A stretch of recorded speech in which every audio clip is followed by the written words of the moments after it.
ঠিক, নবীর ব্যাপার আকীদা ঠিক।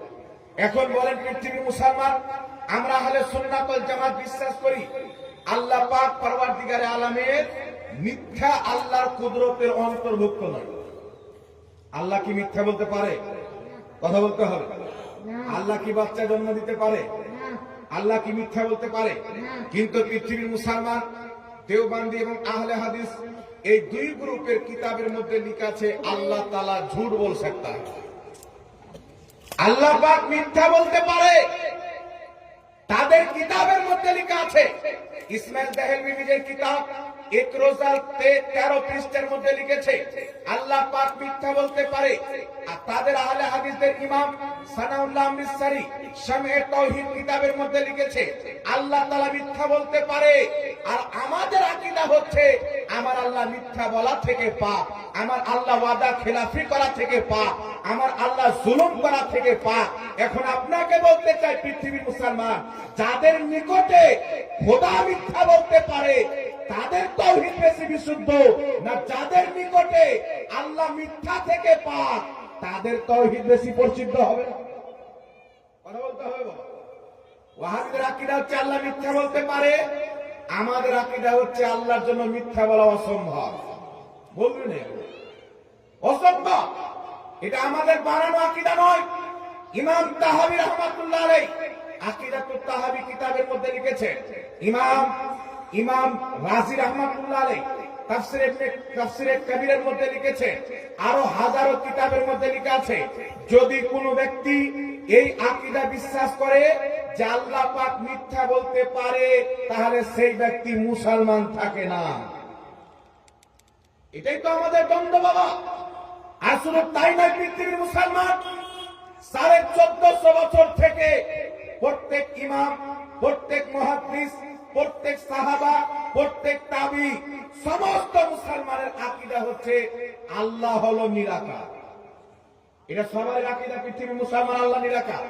কিন্তু দুর্ভাগ্যের বিষয় হচ্ছে বর্তমানে নিজেকে আহলে হাদিস বলনেওয়ালা ওয়াহাবি মতবাদের লোক মুজাসসামাদের নাপাক আকীদা মানুষের সামনে প্রচার করে বলে যে আল্লাহ পাকের আকার আকৃতি রয়েছে, আল্লাহ পাকের দেহ রয়েছে। কিয়ামতের সকাল পর্যন্ত পৃথিবীতে এমন কোন মৌলবীর জন্ম হয়নি যে আল্লাহ পাকের আকার আকৃতি প্রমাণ করবে। খোদার ইজ্জতের কসম খেয়ে বলি, আজ থেকে 1200-1300 বছর পূর্বে ইমাম মাতুরিদির লেখা তাফসীরের কিতাব তাফসীরে মাতুরিদির মধ্যে লিখেছেন আল্লাহ হচ্ছেন নিরাকার। ইমাম কুরতুবী রাহমাতুল্লাহ আলাইহি তাফসীরে কুরতুবীর মধ্যে লিখেছেন আল্লাহ হচ্ছেন নিরাকার। ইমাম বাইহাকী রাহমাতুল্লাহ আলাইহি নিজের কিতাব আল আসমা ওয়াস সিফাতের মধ্যে লিখেছেন প্রত্যেক মুসলমানের জন্য জানা জরুরি যে আল্লাহ হচ্ছে নিরাকার। জোরে বলতে হবে সুবহানাল্লাহ। কিন্তু বিরাদর ইসলাম যুক্তি দিয়ে মানুষের ঈমানকে নষ্ট করা হচ্ছে। মনে রাখবেন, যারা আল্লাহর আকার আকৃতি মানে, যারা আল্লাহর জন্য জায়গা মানে, তারা যতই নামাজ পড়ুক, যতই কালেমা পড়ুক, তারা ইসলামের নজরে মুসলমান নয়, কোরআন হাদিসের নজরে মুসলমান নয়, আল্লাহর নজরে মুসলমান নয়, নবী পাকের নজরে মুসলমান নয়। ইসলামের আকীদা হলো আল্লাহ পাক হচ্ছে নিরাকার। কথা আমার বুঝতে পারছেন কি পারেন না বাবা? এই জন্য আপনাকে একটা কথা বলতে চাই, কোরআন পাকে কিছু আয়াত রয়েছেন বাবা, কিছু আয়াত রয়েছেন যাকে আয়াতে মুহকাম বলা হয়, কিছু আয়াত রয়েছে যাকে আয়াতে মুতাশাবিহাত বলা হয়। আয়াতে মুহকাম কাকে বলে? যার অর্থ প্রকাশ্য রয়েছে, যেমন ইকামিস সালাত, নামাজ কায়েম করো, প্রকাশ্য আছে কি নাই? আয়াতে মুতাশাবিহাত কাকে বলা হয়? আল্লাহ হাতের কথা বলেছেন, পায়ের কথা বলেছে, তো আল্লাহর হাত কেমন, পায়ের অর্থ যে আল্লাহ ব্যবহার করেছেন, এর অর্থ আল্লাহ কি বুঝিয়েছেন না বুঝিয়েছেন আল্লাহ ছাড়া কেউ জানে না। কেউ যদি বলে আল্লাহ হাত বলেছেন, এর মানে আল্লাহর আকার আকৃতি আছে। পাও বলেছেন, আল্লাহর আকার আকৃতি আছে। আমার প্রশ্ন হচ্ছে, আজ থেকে 1450 বছর থেকে নিয়ে এখন পর্যন্ত পৃথিবীর কোন ইমাম হাত দ্বারা, পাও দ্বারা আল্লাহর আকার আকৃতির অর্থ পৃথিবীর কোন ইমাম নেয়নি। তারা কি কোরআন পড়তে জানতেন না? তারা কি কোরআনের তাফসীর বুঝতেন না? যারা বড় বড় তাফসীরের কিতাব লিখেছে সবাই এই কথা বলেছে। ইমাম কুরতুবী, ইমাম মাতুরিদি, ইমাম সিউতি, ইমাম বাগাবী, হাজারো ইমামগণ বলেছে আল মুরাদু বিহি সূরাতুস সিফাত, আল্লাহ পাক যেখানে যেখানে হাতের কথা বলেছে, পায়ের কথা বলেছে, এর দ্বারা আল্লাহ পাক নিজের কুদরতকে বুঝিয়েছেন, আকার আকৃতিকে বুঝায়নি। জোরে বল সুবহানাল্লাহ। কেউ যদি এই আয়াতকে নিয়ে আল্লাহ পাকের আকার আকৃতি প্রমাণ করে, এই ব্যাখ্যা হচ্ছে শয়তানের ঘরের ব্যাখ্যা, এটা কোরআন হাদিসের ব্যাখ্যা নয়, এটা ইমাম মুহাদ্দিসদের ব্যাখ্যা নয়। এই জন্য আকীদা খোদার ব্যাপারে পরিষ্কার রাখতে হবে। আল্লাহ হচ্ছে নিরাকার। ইমাম ইবনে হাজার রাহমাতুল্লাহ আলাইহি নিজের কিতাব আল ফাওয়াইদের মধ্যে লিখেছেন, কি লিখেছেন? হানাফি, শাফি, মালিকি, হাম্বলি সমস্ত মাযহাবে আল্লাহ পাক হচ্ছে নিরাকার। যদি কোনো ব্যক্তি আল্লাহর আকার আকৃতি মানে, যদি কোনো ব্যক্তি আল্লাহর জন্য জায়গা মানে, তাহলে সেই ব্যক্তি ইসলাম থেকে বেরিয়ে যাবে, মুসলমানের অন্তর্ভুক্ত থাকতে পারে না। এই জন্য আল্লাহর ব্যাপারে আকীদা কি রাখতে হবে? আল্লাহ মিথ্যা বলা থেকে পাক, চুরি করা থেকে পাক, এইগুলো হচ্ছে এইগুলো হচ্ছে গুনহার কাজ। আর আল্লাহ গুনহার কাজ করতে পারে, এটা মহাল, হতেই পারে না। আর দ্বিতীয় নাম্বার কি আকীদা রাখতে হবে? আল্লাহ হচ্ছে নিরাকার। আচ্ছা বিরাদ ইসলাম, একটা কথা বলি, আল্লাহর আকার আকৃতি আছে, এই আকীদা আসলো কোথায় থেকে? 200 বছর পূর্বে চলে যান, 500 বছর পূর্বে চলে যান, 1000 বছর পূর্বে চলে যান, 1300 বছর পূর্বে চলে যান।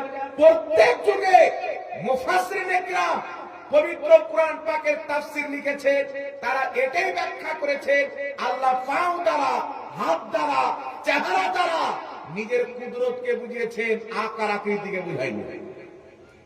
কথা আমার বুঝতে হচ্ছে কিনা? কারণ আকার আকৃতি কেমন চাহিদা রাখে, যদি আকার আকৃতি হয়তো কেমন এই চাহিদা রাখে। এই জন্য ইমাম বাইহাকি রাহমাতুল্লাহ আলাইহি আল আসমা ওয়াস সিফাত কিতাবে পরিষ্কার করে দিয়েছে, যেখানে আল্লাহ পাক হাত পায়ের কথা বলেছে, এর দ্বারা নিজের কুদরতকে বুঝিয়েছে, আকার আকৃতিকে বুঝায়নি।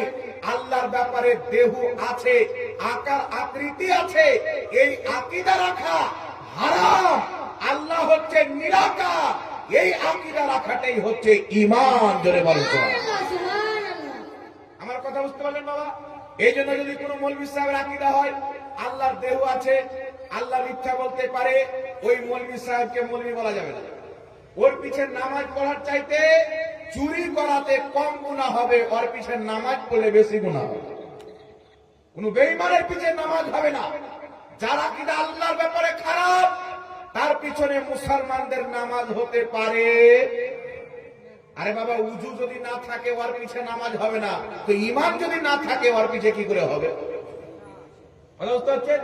তাহলে কি বুঝতে পারলেন পৃথিবীর মুসলমান? আহলে সুন্নাত ওয়াল জামাত সুন্নিদের আল্লাহর ব্যাপারে ওটাই আকীদা যেটা 500 বছর পূর্বের ইমামদের আকীদা ছিল, 1000 বছর পূর্বের ইমামদের আকীদা ছিল, 1300 বছর পূর্বের ইমামদের আকীদা ছিল। নবী এবং সাহাবা আল্লাহর ব্যাপারে যে আকীদা ছিল, ওই আকীদাটাই হচ্ছে সুন্নিদের আকীদা। জোরে বলছো। যার আল্লাহর ব্যাপারে আকীদা ঠিক নাই, যেই তরিকাতে নামাজ পড়ুক, যেই পদ্ধতিতে চলাফেরা করুক, যেই হাদিস দেখে আমল করুক, তার আমলের কোনো মূল্য থাকতে পারে? কথা বলতে হবে। ইবলিসের 90 কোটি বছরের ইবাদত ধ্বংস হয়ে গেল নবীর ব্যাপারে আকীদা খারাপ হওয়ার কারণে। আল্লাহর ব্যাপারে যদি আকীদা খারাপ হয়ে যায় বাবা, সব তো বেকার। দ্বিতীয় নম্বরে চলে আসেন বিরাদ